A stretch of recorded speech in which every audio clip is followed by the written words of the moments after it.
नमस्कार दोस्तों, मैं आपकी स्टोरी टेलर हूँ डॉक्टर श्रद्धा शाहने। हर हफ्ते सुनो एक कहानी श्रृंखला में आज आपको मैं अपने प्रिय लेखक मुंशी प्रेमचंद्र द्वारा लिखित कहानी रसिक संपादक सुना रही हूँ।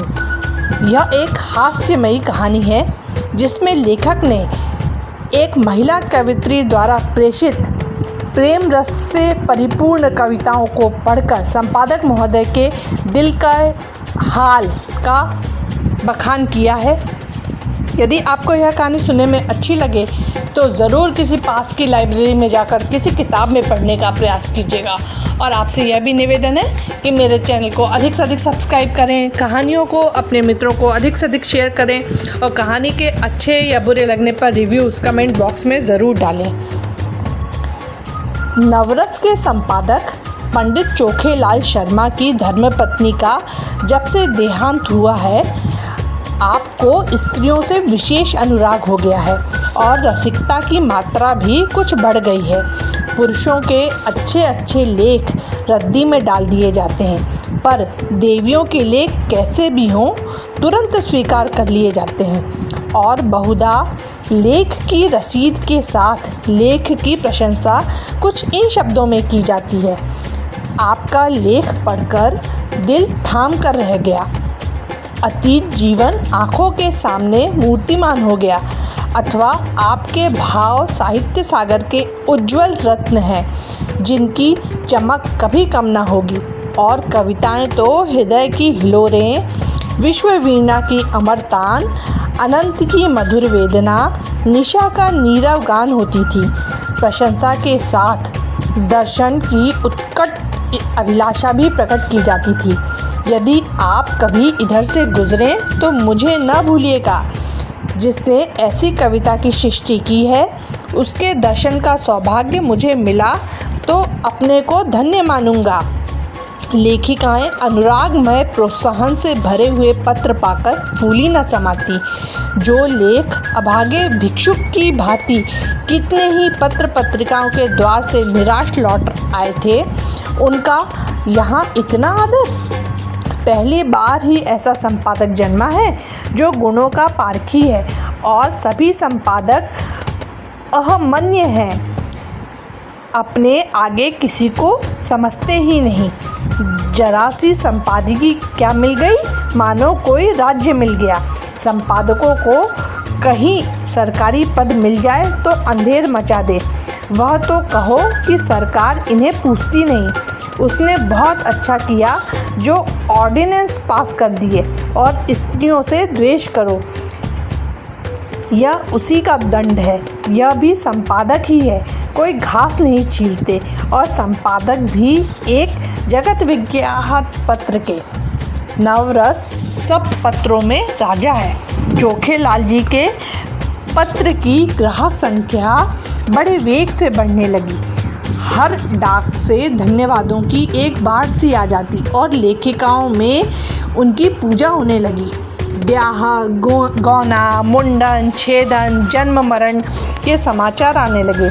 कोई आशीर्वाद मांगती, कोई उनके मुख से सांत्वना के 2 शब्द सुनने की अभिलाषा करती, कोई उनसे घरेलू संकटों में परामर्श पूछती और महीने में 10-5 महिलाएं उन्हें दर्शन भी दे जाती। शर्मा जी उनकी अवाई का तार या पत्र पाते ही स्टेशन पर जाकर उनका स्वागत करते, बड़े आग्रह से उन्हें एकाध दिन ठहराते, उनकी खूब खातिर करते। सिनेमा के फ्री पास मिले हुए थे ही खूब सिनेमा दिखाते। महिलाएं उनके सद्भाव से मुग्ध होकर विदा होती। मशहूर तो यहाँ तक है कि शर्मा जी का कई लेखिकाओं से बहुत ही घनिष्ठ संबंध हो गया है, लेकिन इस विषय में हम निश्चयपूर्वक कुछ नहीं कह सकते। हम तो इतना ही जानते हैं कि देवियाँ एक बार यहाँ आ जाती, वह शर्मा जी की अनन्य भक्त हो जाती। बेचारा साहित्य की कुटिया का तपस्वी है। अपने विधुर जीवन की निराशाओं को अपने अंतस्तल में संचित रखकर मूक वेदना में प्रेम माधुर्य का रसपान कर रहा है। संपादकी के जीवन में जो कमी आ गई थी उसकी कुछ पूर्ति करना महिलाओं ने अपना धर्म सा मान लिया। उनके भरे हुए भंडार में से अगर एक शुद्धित प्राणी को थोड़ी सी मिठाई दी जा सके तो उससे भंडार की शोभा है। कोई देवी पार्सल से अचार भेज देती, कोई लड्डू। एक ने पूजा का ऊनी आसन अपने हाथों बनाकर भेज दिया। एक देवी महीने में एक बार आकर उनके कपड़ों की मरम्मत कर देती थी। दूसरी देवी महीने में 2-3 बार आकर उन्हें अच्छी अच्छी चीज़ें बनाकर खिला दे जाती थी। अब वह किसी एक के न होकर सबके हो गए थे। स्त्रियों के अधिकारों का उनसे बड़ा रक्षक शायद ही कोई मिले। पुरुषों से तो शर्मा जी को हमेशा तीव्र आलोचना ही मिलती थी। श्रद्धा में सहानुभूति का आनंद तो उन्होंने स्त्रियों ही में पाया। एक दिन संपादक जी को एक ऐसी कविता मिली जिनमें लेखिका ने अपने उग्र प्रेम का रूप दिखाया था। अन्य संपादक उसे अश्लील कहते, लेकिन चोखेलाल इधर बहुत उदार हो गए थे। कविता इतने सुंदर अक्षरों में लिखी थी, लेखिका का नाम इतना मोहक था कि संपादक जी के सामने उसका एक कल्पना चित्र सा आकर खड़ा हो गया। भावुक प्रकृति, कोमल गात, याचना भरे नेत्र, बिंब अधर, चंपई रंग, अंग अंग में चपलता भरी हुई, पहले गोंद की तरह शुष्क और कठोर, आर्द्र होते ही चिपक जाने वाली। उन्होंने कविता को 2-3 बार पढ़ा और हर बार उनके मन में सनसनी दौड़ी। क्या तुम समझते हो मुझे छोड़कर भाग जाओगे? भाग सकोगे? मैं तुम्हारे गले में हाथ डाल दूंगी, मैं तुम्हारी कमर में कर पाश कस दूंगी, मैं तुम्हारा पाँव पकड़कर रोक लूंगी, तब उस पर सिर रख दूंगी। क्या तुम समझते हो मुझे छोड़कर भाग जाओगे? छोड़ सकोगे? मैं तुम्हारे अधरों पर अपने कपोल चिपका दूंगी। उस प्याले में जो मादक सुधा है उसे पीकर तुम मस्त हो जाओगे और मेरे पैरों पर सिर रख दोगे। क्या तुम समझते हो मुझे छोड़कर भाग जाओगे? कामाक्षी। शर्मा जी को हर बार इस कविता में एक नया रस मिलता था। उन्होंने उसी क्षण कामाक्षी देवी के नाम यह पत्र लिखा। आपकी कविता पढ़कर मैं नहीं कह सकता मेरे चित्त की क्या दशा हुई। हृदय में एक ऐसी तृष्णा जाग उठी है जो मुझे भस्म किए डालती है। नहीं जानता इसे कैसे शांत करूं। बस यही आशा है कि आप इसको शीतल करने वाली सुधा भी वहीं मिलेगी जहां से यह तृष्णा मिली है। मन मृतंग की भांति जंजीर तुड़ाकर भाग जाना चाहता है। जिस हृदय से यह भाव निकले हैं उसमें प्रेम का कितना अक्षय भंडार है।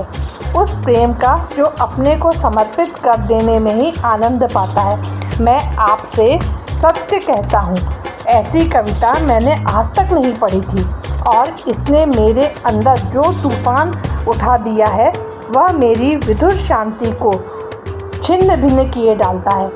आपने एक गरीब की फूस की झोपड़ी में आग लगा दी है, लेकिन मन यह स्वीकार नहीं करता कि यह केवल विनोद क्रीड़ा है। इन शब्दों में मुझे एक ऐसा हृदय छिपा हुआ ज्ञात होता है जिसने प्रेम की वेदना सही है, जो लालसा की आग में तपा है। मैं इसे अपना परम सौभाग्य समझूंगा यदि आपके दर्शनों का सौभाग्य पा सका।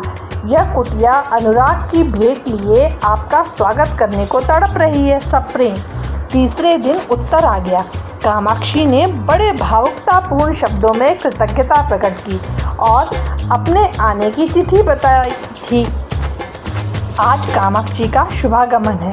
शर्मा जी ने प्रातःकाल हजामत बनवाई, साबुन और बेसन से स्नान किया। महीन खद्दर की धोती, कोकटी का ढीला चुन्नटदार कुर्ता, मलाई के रंग की रेशमी चादर। इस ठाठ से आकर कार्यालय में बैठे तो सारा दफ्तर गमक उठा। दफ्तर की भी खूब सफाई करा दी गई थी। बरामदे में गमले रखवा दिए गए थे, मेज पर गुलदस्ते सजा दिए गए थे। गाड़ी 9 बजे आती है, अभी 8:30 है, 9:30 बजे तक यहाँ आ जाएगी। इस परेशानी में कोई काम नहीं हो रहा है। बार बार घड़ी की ओर ताकते हैं, फिर आईने में अपनी सूरत देखकर कमरे में टहलने लगते हैं। मूंछों में 2-4 बाल पके हुए नजर आ रहे हैं, पर उन्हें उखाड़ फेंकने की का इस समय कोई साधन नहीं है। कोई हरज नहीं, इससे रंग कुछ और ज़्यादा रमेगा। प्रेम जब श्रद्धा के साथ आता है तब वह ऐसा मेहमान हो जाता है जो उपहार लेकर आता हो। युवकों का प्रेम खर्चीली वस्तु है, लेकिन महात्माओं या महात्मापन के समीप पहुँचे हुए लोगों को प्रेम उल्टे और कुछ ले आता है।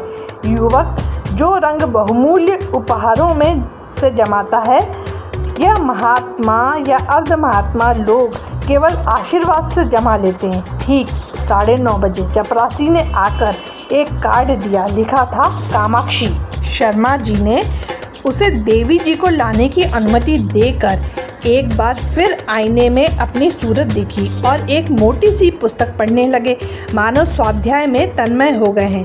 एक क्षण में देवी जी ने कमरे में कदम रखा।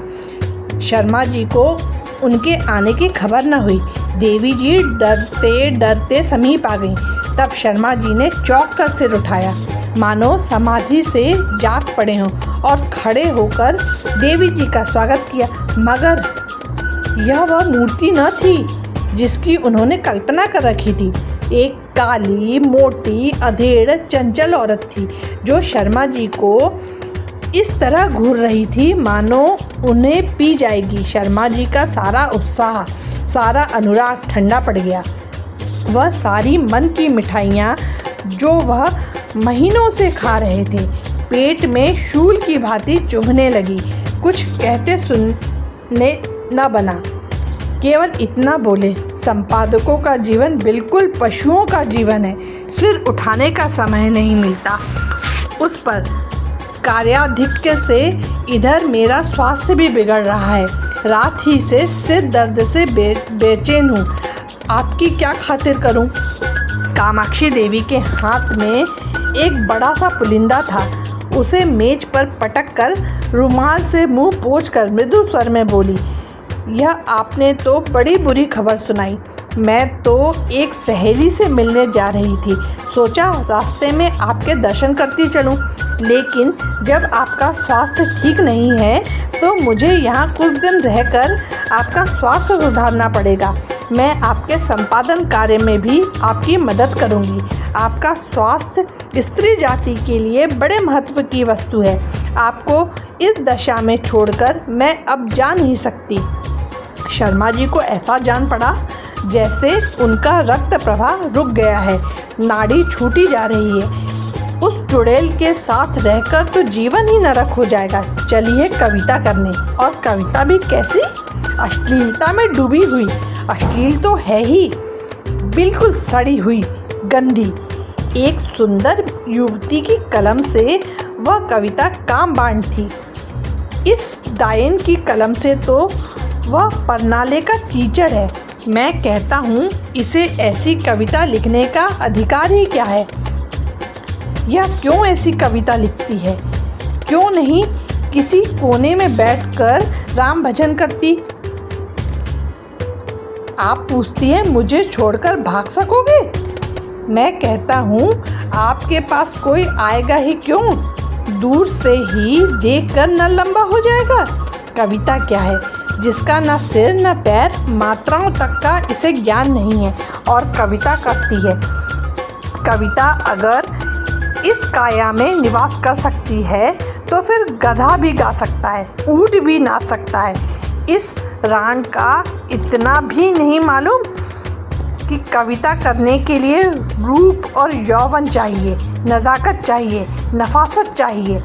भूतनी सी तो आपकी सूरत है, रात को कोई देख ले तो डर जाए, और आप उत्तेजक कविता लिखती हैं। कोई कितना ही शुद्धातुर हो तो क्या गोबर खा लेगा? और चुड़ैल इतना बड़ा पोथा लेती आई है, इसमें भी वही परनाले का गंदा कीचड़ होगा। उस मोटी पुस्तक की ओर देखते हुए बोले, नहीं नहीं, मैं आपको कष्ट नहीं देना चाहता। वह ऐसी कोई बात नहीं है, 2-4 दिन के विश्राम से ठीक हो जाएगा। आपकी सहेली आपकी प्रतीक्षा करती होगी। आप तो महाशय जी संकोच कर रहे हैं। मैं 10-5 दिन के बाद भी चली जाऊंगी तो कोई हानि ना होगी। इसकी कोई आवश्यकता नहीं है देवी जी। आपके मुंह पर तो आपकी प्रशंसा करना खुशामद होगी, पर जो सज्जनता मैंने आप में देखी वह कहीं नहीं पाई। आप पहले महानुभाव हैं जिन्होंने मेरी रचना का आदर किया। नहीं, मैं तो निराश ही हो चुकी। आपके प्रोत्साहन का यह शुभ फल है कि मैंने इतनी कविताएं रच डाली। आप इनमें से जो चाहे रख लें। मैंने एक ड्रामा भी लिखना शुरू कर दिया है, उसे भी शीघ्र ही आपकी सेवा में भेजूंगी।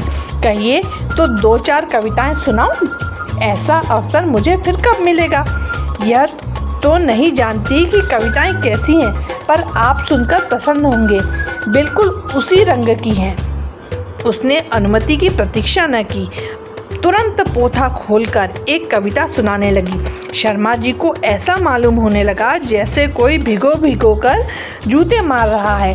कई बार उन्हें मतली आ गई, जैसे 1000 गधे कानों के पास खड़े अपना स्वर अलाप रहे हों।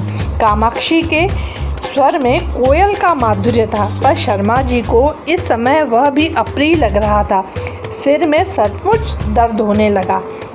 यह गधी टलेगी भी या यूं ही बैठी सिर खाती रहेगी? इसे मेरे चेहरे से भी मेरे मनोभावों का ज्ञान नहीं हो रहा है। उस पर आप कविता करने चली हैं। इस मुंह से तो महादेवी या सुभद्रा कुमारी की कविताएं भी घृणा ही उत्पन्न करेगी। आखिर न रहा गया, बोले, आपकी रचनाओं का क्या कहना? आप यह संग्रह यहीं छोड़ जाएं, मैं अवकाश में पढ़ूंगा। इस समय तो बहुत सा काम है। कामाक्षी ने दयाद्र होकर कहा, आप इतना दुर्बल स्वास्थ्य होने पर भी इतने व्यस्त रहते हैं, मुझे आप पर दया आती है। आपकी कृपा है। आपको कल अवकाश रहेगा? ज़रा मैं अपना ड्रामा सुनाना चाहती थी। खेद है, कल मुझे ज़रा प्रयाग जाना है, तो मैं भी आपके साथ चलूं? गाड़ी में सुनाती चलूँगी। कुछ निश्चित नहीं किस गाड़ी से जाऊं। आप लौटेंगे कब तक, यह भी निश्चय नहीं। और टेलीफोन पर जाकर बोले, हेलो नंबर 77। कामाक्षी ने आध घंटे तक उनका इंतज़ार किया, मगर शर्मा जी एक सज्जन से ऐसी महत्व की बातें कर रहे थे जिसका अंत ही होने न पाता था। निराश होकर कामाक्षी देवी विदा हुई और शीघ्र ही फिर आने का वादा कर गई। शर्मा जी ने आराम की सांस ली और उस पोथे को उठाकर रद्दी में डाल दिया और जले हुए दिल से आप ही आप कहा, ईश्वर न करे कि फिर तुम्हारे दर्शन हो। कितनी बेशर्म है कुलटा कहीं की। आज इसने सारा मज़ा किरकिरा कर दिया। फिर मैनेजर को बुलाकर कहा, कामाक्षी की कविता नहीं जाएगी। मैनेजर ने स्तंभित होकर कहा, फॉर्म तो मशीन पर है, कोई हर्ज नहीं, फॉर्म उतार लीजिए, बड़ी देर होगी, होने दीजिए, वह कविता नहीं जाएगी। यदि आपको यह कहानी सुनने में अच्छी लगी हो तो ज़रूर इसे अपने दोस्तों को शेयर कीजिएगा।